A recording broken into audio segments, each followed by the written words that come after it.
Hi, everybody. Welcome to August 1st, 2024. It's the IC Topic Chats. We're talking about office space. If it sounds like, if I'm about to tell you things that sounds like you've heard before, it's because you might have heard it before. We do this session every year. First, we try and do it the first Thursday in August. So it's August 1st. It's the first Thursday in August. And these core topics, the core sessions, I think I have them labeled differently in different spaces. They're core because people ask about them a lot. And we end up covering these when we do the pre-conference workshops. And so it's always interesting to talk about this. And I have updates each year because I'm always thinking about every one of these topics. Um, anyway, let's jump into it. So we're going to be talking about a whole bunch of different scenarios that you may be thinking about for how to go about where you work, from working out of your house to owning your own space and everything in between, and then also hopefully some creative ideas. And after we get done with this part, I'm going to stop the recording. So people on YouTube, I'll say goodbye to you, and then everybody else will stick around and do the chat part. So we'll talk about it some more. And who knows, if we get tired of talking about that, we'll talk about pets or bike riding in Sacramento or anything that people feel like talking about. All right. I can get this thing to advance. So the obvious thing most people do, and where we probably the overwhelming majority of you are right now, and where overwhelming majority of independent consultants are working from home. This is like a tree house in their backyard. When we did the survey back in 2015 on where do you work, somebody put it in their tree house, and I think they were being silly, but it made its way to the chats anyway. The reasons why you might want to do this is obviously it's inexpensive. You already own the space or lease the space or rent the space or whatever. So you're already there. One of the other advantages to working from home is that you can actually, if depending on how you set yourself up, you can either take a tax break or you can pay yourself rent. So when I was an S Corp, I am an S Corp, but when I worked from home as an S Corp, I identified the amount of space that I dedicated to my office relative to the amount of space in my entire house, and did the math and all the costs of the house for the year, and that's the amount that I could pay myself from the business. So there was 200 and now I had it memorized a second ago, $262.50 or something like that per month is what I used to pay myself. We've gone through some different changes in the way we operate. Don't do that anymore, but on the other end of things, obviously, it's hard for you to work with people. When we brought on our first staff member, Tom, a lot of you guys know him. Tom and I worked in the office together, and it was great when I was home. But if he needed to meet with somebody, or if he needed to go back to the space and I wasn't there, it was just awkward because it was across the hall from my children. It was on the second floor, so it just isn't convenient unless you build it out like an office specifically, with its own entrance. But this was just on the second floor of the house, so we ended up leasing space after that. The other thing is you may be interrupted by, I don't know, your kids, your dog, mother-in-law. I say that from personal experience, because you're at home, or you might just get distracted by having to do the laundry or something like that. So these are the sorts of things that can be the cons. But frankly, it's the place where most of our colleagues are working. And I know for a fact several of you guys, I can tell you're at home right now. If you want to move on from that, another thing that people do who actually work from home, think about the coffee shop or library. And I'm saying library because most people think about the coffee shop, but library is also a pretty good option. Key ideas here is those are still free, and I should have put that in quote marks. You're gonna have free Wi-Fi. It's good while you're on the road, or you're between meetings. So these are good options even if you have leased space or a dedicated space. There are hidden costs in coffee or lunch because you're probably going to feel obligated to purchase things, and you're not only costs in the way of dollars, but costs in your waistline if you're eating too much high calorie food. Plus, you're also going to get that kind of side eye from somebody if you're spending like 3, 4, 5 hours at the same table, there may be a thought like maybe you should move on. It's not private. Laura Keene, my colleague who does the workshops with me, tells a story about how she would sit at Starbucks in Hollywood, and she knew she needed to get a dedicated space when she was at Starbucks in Hollywood, and three pre 20-year-olds came in and they were pitching comedy ideas sitting all around her. She was trying to sit there and work, and she was like, there's just no respect for her. So she needed to get out of that. It's not really a long-term solution. It's not something you can do all the time. Next thought. Co-working space. This is where a lot of people move when they're ready to have a committed space outside the home. You're probably familiar with WeWork, which is kind of the national brand. There's a lot of co-working spaces that are not branded. There's probably, I don't know enough. I haven't done enough comparison between those things, but co-working space is an affordable way. I mean, affordable, I put that also in quote marks, who knows, it depends on where you are. Probably more affordable in my community than it is in California, but it's an affordable way to get some dedicated space. You oftentimes start with like a desk setup where it's just, or a table setup where you're in a shared space, kind of like a coffee shop. But I mean, you are paying to be there, so you have space, and you don't have to worry about whether you're getting the side eye from the barista.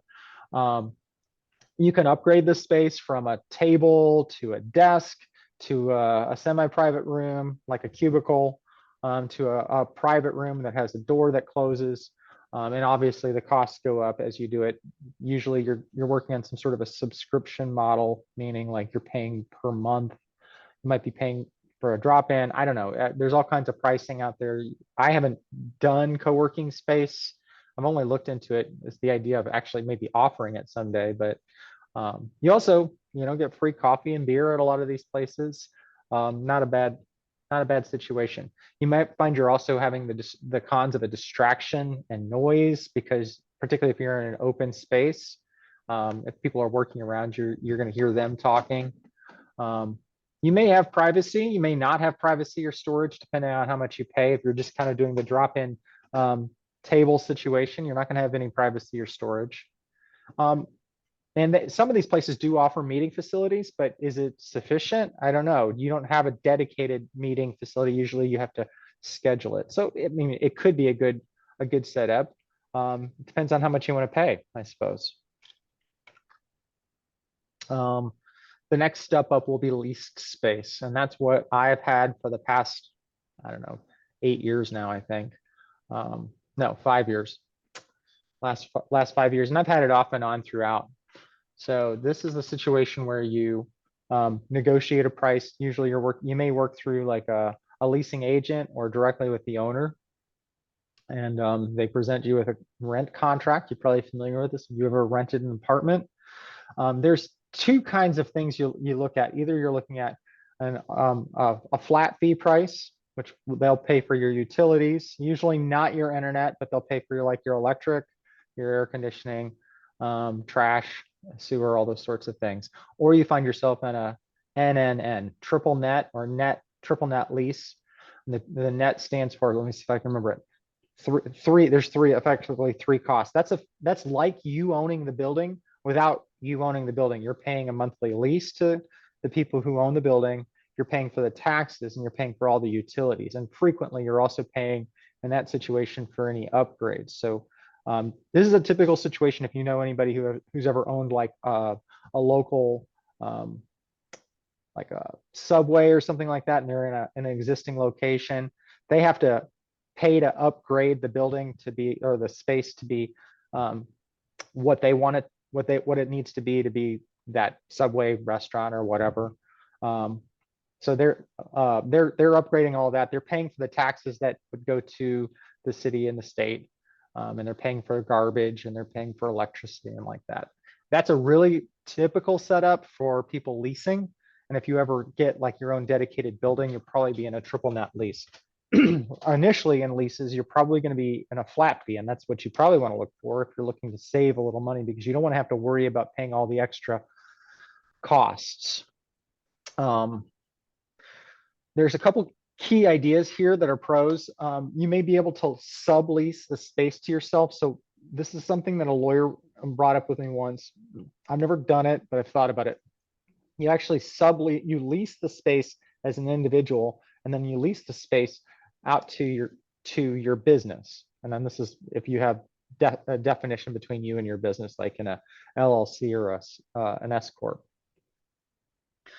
It frees up capital, and this is freeing up capital with regards to in comparison to the idea of buying space, because there's a lot of upfront cost with buying space. So if you are thinking about buying space or leasing, and you have a lot of, you want to expand in the way of like perhaps hiring people, you're going to be limiting your ability to hire people if you sink a lot of money into a building. We're going to get into the owning and building space next.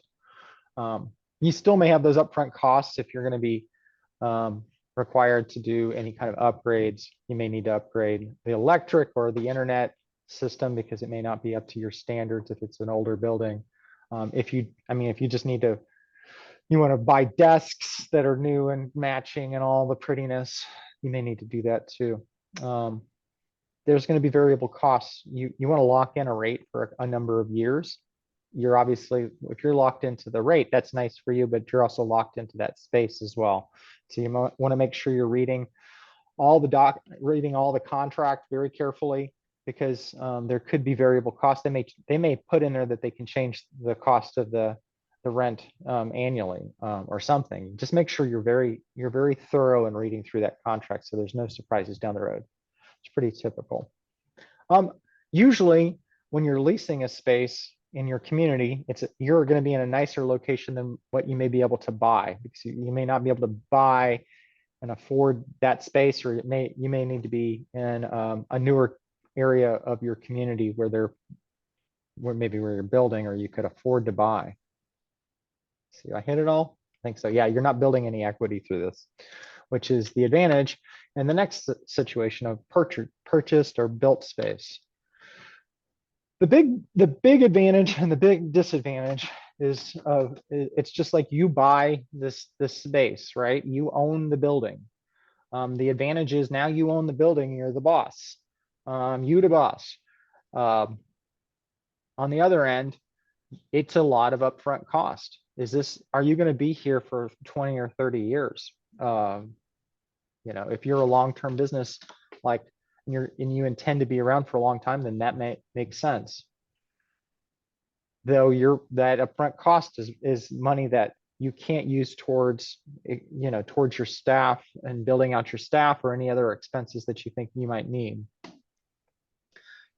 The pro is you're going to get equity through market increases, but you could have a downturn as well. I talked about the opportunity loss. You're gonna have those upfront costs. You have to pay for maintenance, right? Maintenance for the building that you lease should be taken care of by your landlord. The toilet gets clogged, you got to call a plumber in this situation. Toilet gets clogged when you're leasing space, you call them and they take care of the plumbing. The other advantage is you might be able to build out, have a bit of a bigger space, and you may be able to make a little extra revenue by leasing space to others. So my big idea I've tried, and every time I go down this alley, go down this deep hole, is I just get lost with this. It just gets too expensive. But I keep thinking I would like to be able to build a large building that will house Goshen and perhaps could have and have extra space that I could lease to others, and maybe even have space that we could use for meeting space that we could lease out. It seems like a no-brainer when I go, but then I look at the cost, and we're talking millions of dollars now, and it just would be a lot for me to be able to take out a loan for millions of dollars. It's very complicated. So I get close to the idea of wanting to do this, and then I go, what am I thinking? And I go crazy. So anyway, the long and the short of it is, it can be a great idea. You definitely probably want to bring on somebody and talk carefully with bankers who can talk you through what it means to have a loan. You probably need 15%, maybe 20% of the down payment on that. So $2 million, 20%, that's $400,000 you'd need to come up with. And that's just for construction loan. And then there'll probably be other costs. Of course, there's always more. If you've ever built a house, we have never stops. There's always another cost. There's always another cost. Um, are you going to be able to recoup that? So you might want to find a financial advisor that can help you think through that with your cost benefit analysis. How long is it going to take for you to get to your return on investment? All right. There's other creative ideas out there. Oftentimes you can negotiate a free space. And I put free in quotes because I did this with a client. It was a regional office of education, and they had a huge amount of space. They actually had a huge staff, but downturns in their area, they had to lay off 2/3 of their staff at the regional office. And so they had all these open offices. And so they gave me a space. They actually were creative. I say it's free. They actually paid themselves from a grant that I was on that they didn't pay me.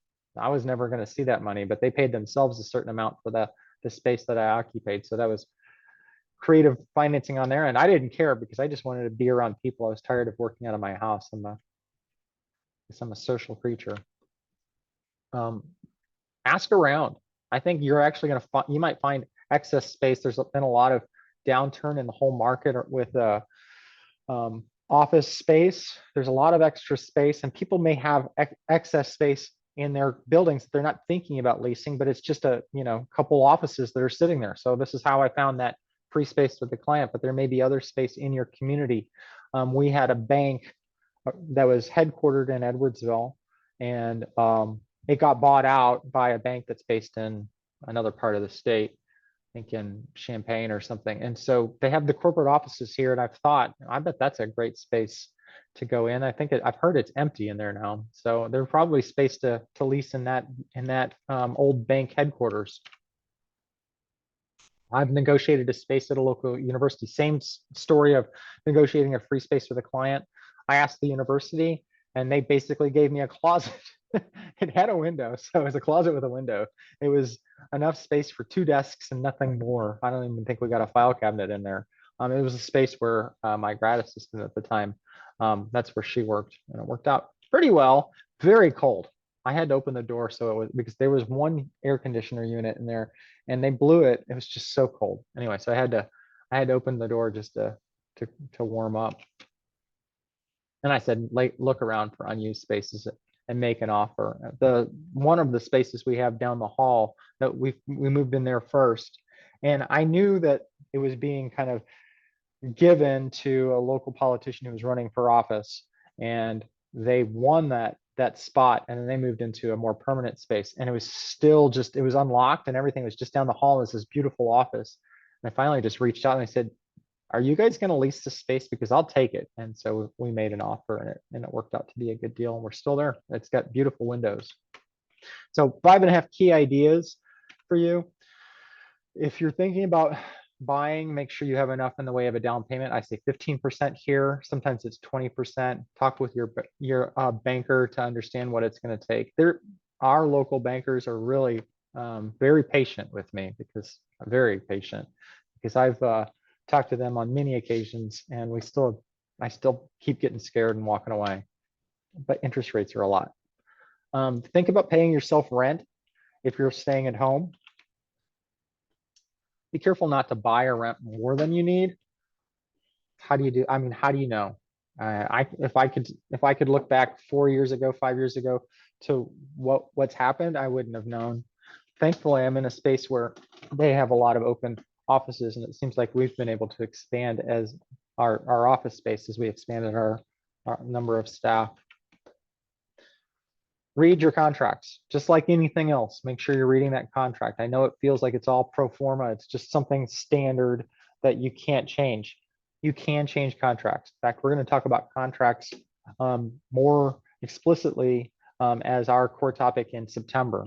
But that's contracts generally with your clients. But in this situation, this is a contract with somebody, particularly for a lease situation. There's in my experience, leases are very different from one person to the next. So you got to read them really carefully and make sure there's nothing in there that seems questionable. You don't want to be caught, because there's lots of stories about people who get caught in a situation. think creatively, particularly if you're looking to lease space and get outside of your house. There's lots of ideas out there. There's lots of options. Um, this is another reason to just know people in your community, perhaps other small businesses, small business lawyers, small business accountants. Just talk to them. Take them out for coffee, take them out for lunch. Those meetings are invaluable because those people generally know things that you wouldn't think about. And then use your social network for ideas if you're connected.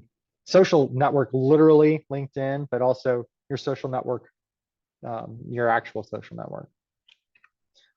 Thanks for listening. And here's the sessions coming up. We've got Kelly talking to us about hiring a virtual assistant next time. Talking about AI in 2 weeks. And then Susan Wolf is going to talk about bringing spirituality and values into your practice.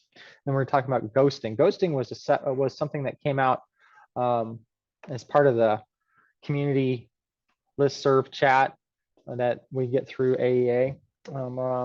This is 2 or 3 months ago, and it just really caught fire. A lot of people were interested in the topic, so I asked those folks to come on and talk about what they learned. And then finally, I mean, not finally, but finally on the list of sessions you're seeing in front of you, we're going to have our 200th session. Crazy. We've been around since May of 2020. And Melanie Wallach, who's been around for a lot longer than that. I think she was part of the original independent consulting TIG back in the day. Well, I can't wait to talk to her, but we're just going to talk about what it's like to be around for that long and the things that she's learned. I don't have a script for her just yet. We're gonna have to put it together. All right, so we're gonna get into the whole chat portion of this. I'm gonna pause stop the recording. So everybody in YouTube land, we'll see you later. Everybody who's live, stick around.